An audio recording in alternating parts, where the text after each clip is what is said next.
They call them interest rates, but those little percentages are the biggest weapon keeping you trapped in debt and poverty. I will expose exactly how the system uses interest rates against you. In this video, I'm going to show you how those seemingly tiny interest rates are quietly used to betray your wallet. I'll talk about what are interest rates, who controls them, how they trap you with them, and how you can beat the system simply by being aware. This is your chance to flip the script and change the game in your favor. So, let's begin. What are interest rates and who controls them? Let's get down to basics. What are interest rates? Interest is the rent you pay to use someone else's money. Borrow $100 from a bank and they'll want $105 back. That extra $5 is the interest. That 5%? That's the interest rate. But here's where it gets tricky. Those rates aren't just random numbers pulled out of thin air. They're controlled by central banks like the Federal Reserve, the mysterious group of suit-wearing economists who meet behind closed doors and decide how expensive it will be for you to finance. Well, basically your entire life. When the Fed speaks, every bank in America listens. They set what's called the federal funds rate, which is basically the interest rate that banks charge each other for overnight loans.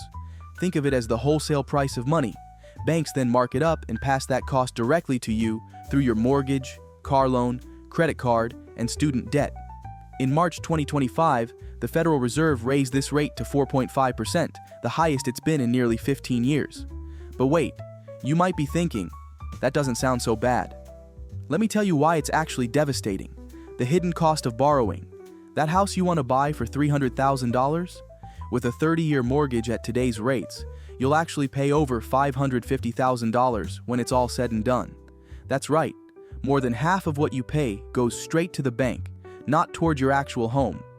But here's how the system gets truly evil. The poorer you are, the more you get punished. If you have less money, you need to borrow more. If you need to borrow more, you pay more interest. And if your credit score isn't perfect, which it probably isn't if you're struggling financially, you pay even higher rates. Let's break down this twisted reality. The wealthy person who could technically pay cash for a house but chooses to get a mortgage because they have a perfect 850 credit score. They'll get the bank's prime rate. The single parent working 2 jobs who desperately needs reliable transportation. They're slapped with a 24% auto loan.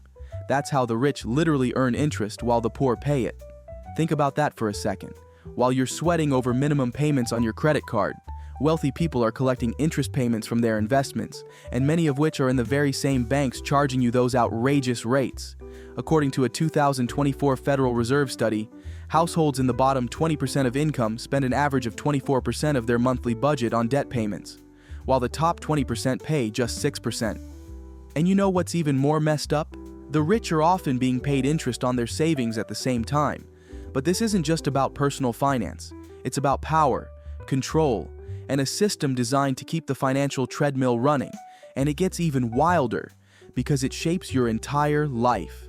How interest rates affect you. You might have heard this sentence, "We're raising rates to fight inflation." This is what they'll tell you with a straight face on CNBC. What they won't tell you is how this solution to inflation crushes regular people while barely inconveniencing the wealthy. Here's how it works. When inflation gets high, central banks raise interest rates to cool down the economy. Their logic is to make money more expensive to borrow. People will spend less, and prices will stop rising so quickly. But here's the brutal truth they won't admit. This cure works by deliberately making life harder for everyday people.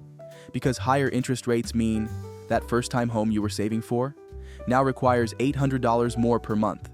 In addition, if you're starting that small business, your startup loan just got 40% more expensive. While paying off your credit card debt, well, good luck when the minimum payment barely covers the interest. A 2024 Housing Affordability Survey found that a 1% increase in mortgage rates reduced the average American's home buying power by about 11%. For someone looking at a $300,000 house, that's $33,000 of purchasing power gone. Poof, just like that. Meanwhile, who benefits when rates go up?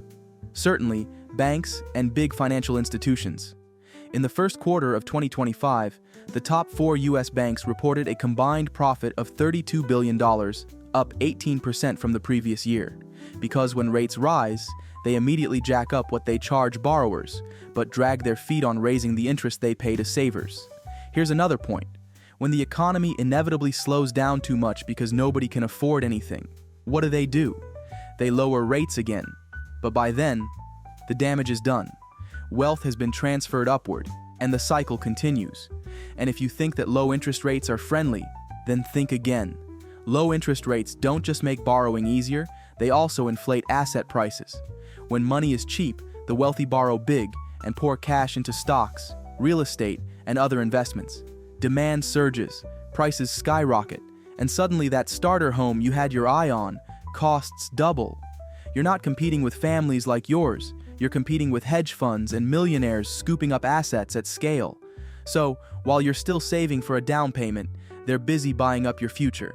Even if you don't borrow money or have any debt, interest rates can still affect you. When rates go up, your savings can earn more money in high-yield accounts. That's good for you. But at the same time, stuff like rent, food, or other everyday things might get more expensive. So interest rates touch your life either way, even if you're not taking loans. But the real master class in financial oppression? That's what I'll show you next. Why the system favors lenders. Let me introduce you to the real magic trick of modern finance: compound interest. Albert Einstein supposedly called it the eighth wonder of the world, saying, "He who understands it, earns it. He who doesn't, pays it." And boy, do they want you to be in the pay it category. Here's how compound interest works in your nightmare scenario. You put $5,000 on a credit card with 24.9% interest, the average rate in 2025. If you only make minimum payments, do you know how long it would take to pay it off? Over 22 years. And the total you'd pay would be about $15,500. That's more than 3 times of what you had borrowed. This is why debt isn't just a burden, it's a trap. And banks design it that way. They don't want you to pay off your balance.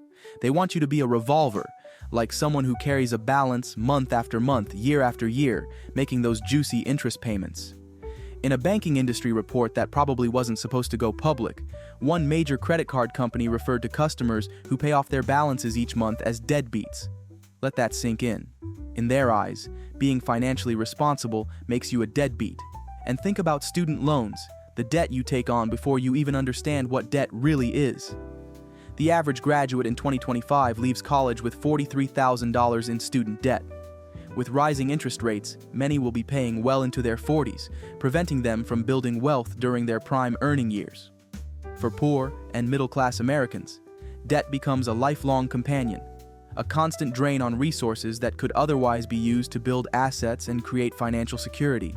It's like trying to fill a bathtub while the drain is open. How they widen the wealth gap. They'll tell you that this rise in interest rates is all for price stability. The question is, stability for whom? When inflation hits 6%, like it did in early 2024, the central bank steps in with its only real tool, jacking up interest rates. Their goal? To make money so expensive that regular people stop spending, which forces businesses to stop raising prices. Essentially, they're trying to fix the economy by breaking your budget first. Here's how this plays out in real life.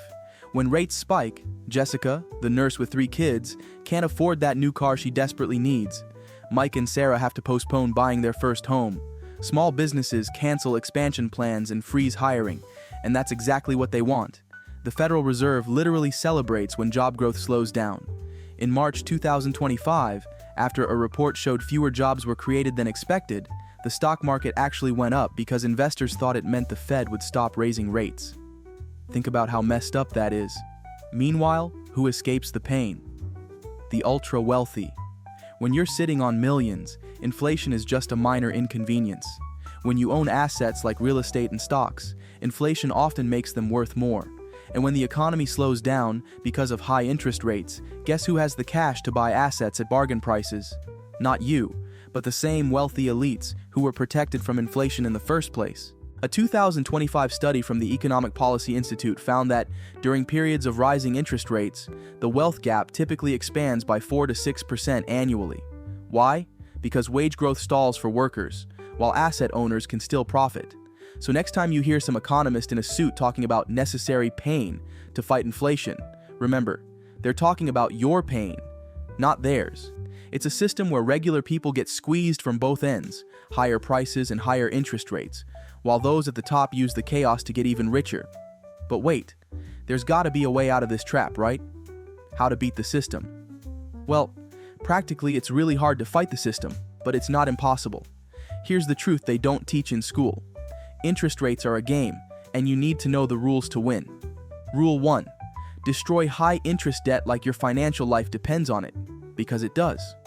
Every dollar of 20% plus interest debt you pay off is like getting a guaranteed 20% return on investment. No stock market can promise that. A study from 2024 found that households that focused on paying off high-interest debt first before investing saved an average of $14,000 over 5 years, compared to those who tried to do both simultaneously. Rule 2. Not all debt is created equal. Mortgage debt at 6% for a home that might appreciate, that could be okay. But the credit card debt at 25% for that vacation you're still paying for 3 years later, that's financial suicide. So, think wisely before you plan your next move. Rule 3. Instead of giving your money to banks and paying them interest, like when you borrow on a credit card, try to be the one earning interest. One easy way is by putting your money in a high-yield savings account. Some were giving more than 5% in early 2025, which means your money grows just by sitting there. And if you set up automatic transfers, you won't even have to think about it. It all happens in the background, helping you build wealth over time. Rule 4. Understand that financial literacy is a superpower. The system counts on your ignorance. They don't want you to understand how the game works because informed players are harder to exploit. Look, I'm not saying you should live in a cardboard box and eat ramen until every debt is paid. But understanding how interest rates work and how they're designed to keep wealth flowing upward is the first step toward breaking free.